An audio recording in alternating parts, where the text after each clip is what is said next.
ಎಲ್ಲರಿಗೂ ನಮಸ್ಕಾರ. ಇವತ್ತಿನ ಈ ವಿಶೇಷವಾದ ವಿಶ್ಲೇಷಣೆಗೆ ನಿಮಗೆಲ್ಲರಿಗೂ ಅತ್ಯಂತ ಆತ್ಮೀಯ ಸ್ವಾಗತ. ಇಂದು ನಾವು ಬಹಳ ಅಪರೂಪದ ಹಾಗೂ ಪವಿತ್ರವಾದ ಪದ್ಮಿನಿ ಏಕಾದಶಿಯ ಬಗ್ಗೆ ಮೂಲಗಳಲ್ಲಿರುವ ಮಾಹಿತಿಯನ್ನು ನಿಷ್ಪಕ್ಷಪಾತವಾಗಿ ಅರಿಯಲಿದ್ದೇವೆ. ಮೂಲಗಳ ಪ್ರಕಾರ ಹೇಳೋದಾದರೆ ಈ ಏಕಾದಶಿಯು ನಮ್ಮ ಮಲಗಿರುವ ಅದೃಷ್ಟವನ್ನು ಸಹ ಬಡಿದೆಬ್ಬಿಸುವಷ್ಟು ಶಕ್ತಿ ಹೊಂದಿದೆ ಅಂತ ಪ್ರಬಲವಾಗಿ ನಂಬಲಾಗಿದೆ. ಬನ್ನಿ ಇದರ ಹಿಂದಿರುವ ಆ ಅದ್ಭುತ ಕಥೆ ಮತ್ತು ಮಹತ್ವವನ್ನು ಆಳವಾಗಿ ಅರ್ಥ ಮಾಡಿಕೊಳ್ಳೋಣ. ಈಗ ಒಂದು ಕ್ಷಣ ಯೋಚನೆ ಮಾಡಿ. ಕೇವಲ ಒಂದು ಏಕಾದಶಿಯು ಮನುಷ್ಯನ ಅದೃಷ್ಟವನ್ನೇ ಬದಲಾಯಿಸುವಷ್ಟು ಶಕ್ತಿಶಾಲಿಯಾಗಲು ಹೇಗೆ ಸಾಧ್ಯ? ಈ ಪ್ರಶ್ನೆ ನಮ್ಮೆಲ್ಲರ ಮನಸ್ಸಿನಲ್ಲಿ ಮೂಡುವುದು ತೀರಾ ಸಹಜ ಅಲ್ವಾ? ಇದರ ಹಿಂದಿನ ಅತಿ ದೊಡ್ಡ ರಹಸ್ಯ ಅಡಗಿರುವುದೇ ಈ ಆಚರಣೆಯ ಅಪರೂಪತೆಯಲ್ಲಿ. ಇದು ಪ್ರತಿ ತಿಂಗಳು ಬರುವಂತಹ ಸಾಮಾನ್ಯ ದಿನವಲ್ಲ, ಬದಲಾಗಿ ಇದು ಕೇವಲ ಅಧಿಕ ಮಾಸದಲ್ಲಿ ಮಾತ್ರ ಬರುವಂತಹ ವಿಶೇಷವಾದ ದಿನ. ಹಾಗಾಗಿಯೇ ಈ ಸಂದರ್ಭದಲ್ಲಿ ಮಾಡುವ ವ್ರತರು ಅಸಾಧಾರಣವಾದ ಫಲಿತಾಂಶಗಳನ್ನು ನೀಡುತ್ತದೆ ಅಂತ ಮೂಲಗಳು ಹೇಳ್ತವೆ.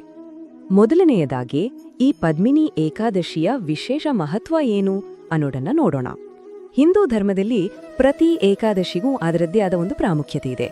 ಆದರೆ ಯಾರು ಈ ಪದ್ಮಿನಿ ಏಕಾದಶಿಯ ದಿನದಂದು ಸಂಪೂರ್ಣ ಭಕ್ತಿಯಿಂದ ವ್ರತವನ್ನು ಆಚರಿಸ್ತಾರೋ ಅವರ ಜೀವನದ ಕಷ್ಟ ಕಾರ್ಪಣ್ಯಗಳು ಕ್ರಮೇಣ ಮರೆಯಾಗುತ್ತವೆ ಎಂದು ಮೂಲಗಳು ವಿವರಿಸುತ್ತವೆ.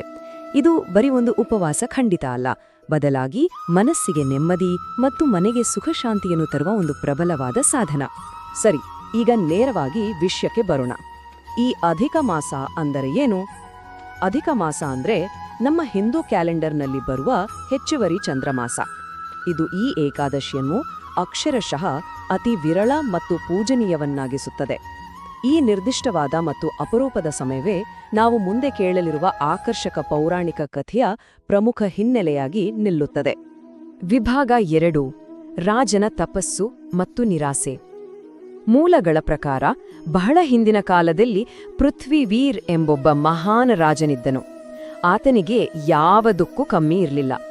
ಅಪಾರವಾದ ಸಂಪತ್ತು, ಕಣ್ಣು ಹಾಯಿಸಿದಷ್ಟು ದೂರ ಹರಡಿದ ದೊಡ್ಡ ರಾಜ್ಯ, ಸಕಲ ವೈಭವ ಎಲ್ಲವೂ ಇತ್ತು. ಆದರೆ ಇಷ್ಟೆಲ್ಲ ಇದ್ದರೂ ಆತನ ಜೀವನದಲ್ಲಿ ಒಂದು ಆಳವಾದ ಶೂನ್ಯತೆ ಇತ್ತು. ಹೌದು, ಅವನಿಗೆ ಮಕ್ಕಳಿರಲಿಲ್ಲ. ಆ ರಾಜ ಮತ್ತು ರಾಣಿಯ ಜೀವನದ ಕಠಿಣ ಹಂತಗಳನ್ನು ನಾವು ಸ್ವಲ್ಪ ಊಹಿಸಿಕೊಂಡ್ರೆ, ಅವರು ಮಕ್ಕಳಿಗಾಗಿ ಮೊದಲು ಅನೇಕ ಮಹಾಯಜ್ಞಗಳನ್ನು ಮಾಡಿದರು, ಲೆಕ್ಕವಿಲ್ಲದಷ್ಟು ದಾನ ಮಾಡಿದರು, ಆದರೂ ಯಾವುದೇ ಫಲ ಸಿಗಲಿಲ್ಲ. ಅಪಾರ ಸಂಪತ್ತಿನಿಂದ ಹಿಡಿದು ಮಕ್ಕಳಿಲ್ಲದ ದುಃಖದವರೆಗೆ ಅವರ ಪಯಣ ಸಾಗಿತು. ಕೊನೆಗೆ ವಿಪರೀತ ಬೇಸರಗೊಂಡು ತಮ್ಮೆಲ್ಲಾ ರಾಜವೈಭವಗಳನ್ನು ತ್ಯಜಿಸಿ ಅವರು ನೇರವಾಗಿ ಕಾಡಿಗೆ ತೆರಳಿ ಕಠಿಣವಾದ ತಪಸ್ಸಿಗೆ ಕುಳಿತರು. ಕೇವಲ ನೀರು ಮತ್ತು ಹಣ್ಣುಗಳನ್ನು ಮಾತ್ರ ಸೇವಿಸುತ್ತಾ ಅವರು ತಮ್ಮ ದಿನಗಳನ್ನು ಕಳೆದರು ಎಂದು ಕಥೆ ಅತ್ಯಂತ ಭಾವುಕವಾಗಿ ವಿವರಿಸುತ್ತದೆ. ವಿಭಾಗ 3: ಋಷಿಯ ಮಾರ್ಗದರ್ಶನ ಮತ್ತು ಪರಿಹಾರ. ಕತ್ತಲೆಯ ನಂತರ ಬೆಳಕು ಬರುವ ಹಾಗೆ ದಟ್ಟ ಕಾನನದಲ್ಲಿ ಕಠಿಣ ತಪಸ್ಸಿನಲ್ಲಿದ್ದ ಆ ದುಃಖಿತ ರಾಜರಾಣಿಯರನ್ನು ಒಬ್ಬ ಮಹಾನ್ ಋಷಿ ಭೇಟಿಯಾಗುತ್ತಾರೆ. ರಾಜನು ತನ್ನ ಬದುಕಿನ ಶೂನ್ಯತೆಯನ್ನು ಕಣ್ಣೀರಿನಿಂದ ತೋಡಿಕೊಂಡಾಗ ಆ ಋಷಿಗಳು ಒಂದು ಅದ್ಭುತವಾದ ದೈವಿಕವಾದ ಮಾರ್ಗವನ್ನು ಅವರಿಗೆ ತೋರಿಸಿಕೊಡುತ್ತಾರೆ. ಇಲ್ಲಿ ನಿಜವಾಗಿಯೂ ನಮ್ಮ ಗಮನ ಸೆಳೆಯುವ ಅಂಶವೆಂದರೆ ಆ ಋಷಿಗಳು ನೀಡಿದ ನಿಖರವಾದ ಸಲಹೆ. ಅವರು ಹೇಳ್ತಾರೆ, ಅಧಿಕ ಮಾಸದಲ್ಲಿ ಬರುವ ಪದ್ಮಿನಿ ಏಕಾದಶಿಯ ವ್ರತವನ್ನು ಆಚರಿಸಿ, ಆಗ ನಿಮ್ಮ ಇಷ್ಟಾರ್ಥ ಖಂಡಿತ ಈಡೇರುತ್ತದೆ.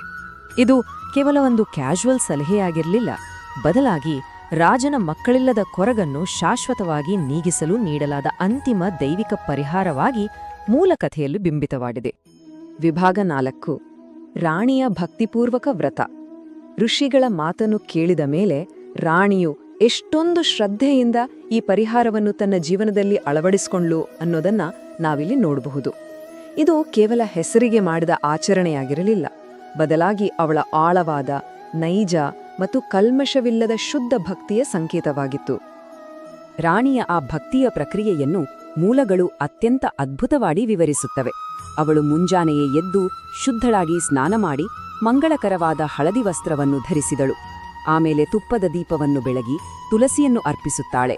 ನಂತರ ಇಡೀ ದಿನ ಓಂ ನಮೋ ಭಗವತೆ ವಾಸುದೇವಾಯ ಎಂಬ ಶಕ್ತಿಶಾಲಿ ಮಂತ್ರವನ್ನು ಪಠಿಸುತ್ತಾ ಇಡೀ ರಾತ್ರಿ ಭಜನೆಗಳೊಂದಿಗೆ ಜಾಗರಣೆ ಮಾಡಿ ತನ್ನ ಭಕ್ತಿಯ ಪರಾಕಾಷ್ಠೆಯನ್ನು ತಲುಪಿದಳು ಅನ್ನೋದನ್ನ ನಾವು ಸ್ಪಷ್ಟವಾಗಿ ಕಾಣಬಹುದು. ಮತ್ತು ಕಥೆಯ ಅತ್ಯಂತ ರೋಚಕವಾದ ಘಟ್ಟ ಇಲ್ಲೇ ಬರೋದು. ರಾಣಿಯ ಆ ಅಪಾರವಾದ ನಿಸ್ವಾರ್ಥ ಶ್ರದ್ಧೆಯನ್ನು ಕಂಡು ಇಡೀ ಪರಿಸರವೇ ದಿವ್ಯವಾದ ಬೆಳಕಿನಿಂದ ಜಗಮಗಿಸಿತು. ಭಗವಾನ್ ವಿಷ್ಣುವು ಸ್ವತಃ ಪ್ರತ್ಯಕ್ಷನಾಗಿ ಅವಳ ಭಕ್ತಿಗೆ ಒಲಿದು ಅತ್ಯಂತ ತೇಜಸ್ವಿಯಾದ ಮಗನ ಜನನದ ವರವನ್ನು ಕರುಣಿಸಿದನು. ಈ ಅದ್ಭುತ ಘಟನೆಯು ಪದ್ಮಿನಿ ಏಕಾದಶಿಯನ್ನು ಇಷ್ಟಾರ್ಥಗಳನ್ನು ಪೂರೈಸುವ ಭೂಮಿಯ ಮೇಲಿನ ಅತ್ಯಂತ ಪ್ರಬಲವಾದ ವ್ರತವನ್ನಾಗಿ ಸ್ಥಾಪಿಸಿತು. ವಿಭಾಗ 5 ವ್ರತದ ಪ್ರಮುಖ ನಿಯಮಗಳು. ಸರಿ, ಈ ಆಕರ್ಷಕ ಪೌರಾಣಿಕ ಕಥೆಯನ್ನು ಕೇಳಿದೆವು. ಈಗ ಸ್ವಲ್ಪ ಪ್ರಾಯೋಗಿಕತೆಯ ಕಡೆಗೆ ಗಮನ ಹರಿಸೋಣ. ಈ ಒಂದು ಪರಿಹಾರವನ್ನು ಇಂದಿನ ದಿನಗಳಲ್ಲಿ ನಾವು ಹೇಗೆ ಅನ್ವಯಿಸಿಕೊಳ್ಳಬಹುದು?